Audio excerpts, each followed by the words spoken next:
మంచు తెగులు అకాల వర్షాలకు నష్టపోయిన జీడి రైతులను ప్రభుత్వం ఆదుకోకపోతే ఉరితాల శరణ్యమని దేవరపల్లి మండలం వాలాబు పంచాయతీలో గిరిజన రైతులు అర్ధనగ్నంగా ఉరితాళ్ల మెడకు వేసుకొని పెద్ద ఎత్తున ఆందోళన చేపట్టారు.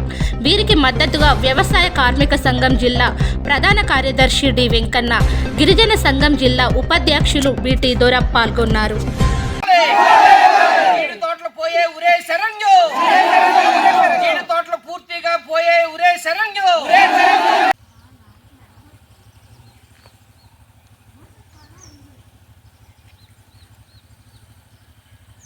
ఎకరాకు 30,000 ఇవ్వాలి. నష్టపోయినందుకు ఎకరాకు 30,000 ఇవ్వాలి. చీటి పంటకు నష్టపోయినందుకు ఎకరాకు 30,000 ఇవ్వాలి. జిల్లాలోనే జీడి రైతుల పరిస్థితి ఈరోజు అగమ్య గోచరంగా ఉంది. మంచు తెగులు పడి పూర్తిగా జీడి తోటలన్నీ కూడా స్మాష్ అయిపోయి ఎకరాకి 30,000 40,000 రూపాయలు పెట్టుబడి పెట్టినటువంటి జీడి రైతులందరూ కూడా పూర్తిగా నష్టపోయారు.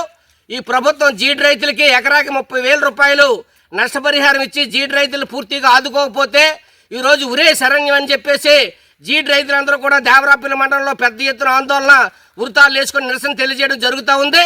ఈ ప్రభుత్వం ఈ అనకాపల్లి జిల్లాలో వరి తర్వాత జీడి పంటే ప్రధానమైన పంట. మెట్ట భూముల్లోనే దాదాపు 1,00,000 ఎకరాల్లోనే జీడి అటువంటిది ఈరోజు పండించడం జరుగుతూ ఉంది.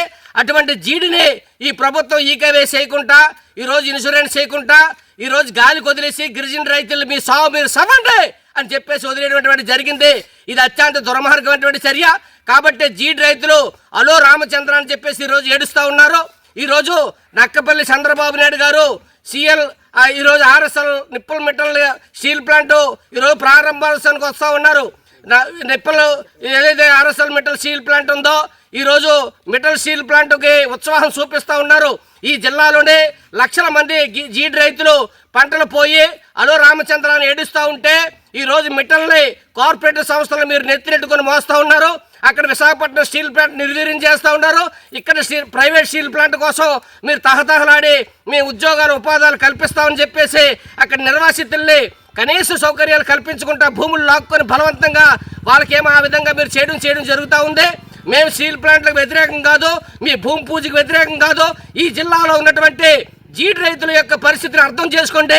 జీడి రైతులు ఈరోజు ఉరితాళ్లే శరణ్యం అంత పరిస్థితి వచ్చిందనంటే ఈరోజు గిరిజన రైతుల యొక్క పరిస్థితి ఎంత దౌర్భాగ్యంగా ఉందో మీరు అర్థం చేసుకోవాలి. కాబట్టి కూటమి ప్రభుత్వం జీడి రైతుల మీద దృష్టి పెట్టి ప్రతి జీడి రైతుకి ఎకరాకి అంచనా కట్టి 30,000 40,000 రూపాయలు నష్టపరిహారం చెల్లించి జీడి రైతులు ఆదుకోవాలి. అక్కడక్కడ 1-2 పిక్కలు పండితే ఆ పిక్కలు కూడా ఈరోజు అమ్ముకోవడానికి వీలు లేకుండా పోతుంది. దళారీలు ఈరోజు అతి తక్కువ ధర కొనుగోలు చేస్తుంటారు. 200 రూపాయలకి 1 రూపాయి కూడా తక్కువ లేకుండా జీడి పిక్కలు ప్రభుత్వమే కొనుగోలు చేయాలి. రైతు భరోసా కేంద్రాల ద్వారా కొనుగోలు చేసి రైతులను ఆ విధంగా ఆదుకోవడం ద్వారానే మీ ప్రభుత్వానికి కూటమి ప్రభుత్వానికి మనుగడ ఉంటుంది. లేకపోతే మీ పత్రం తప్పదని చెప్పేసి గిరిజన రైతులు హెచ్చరిస్తూ ఉంటారు.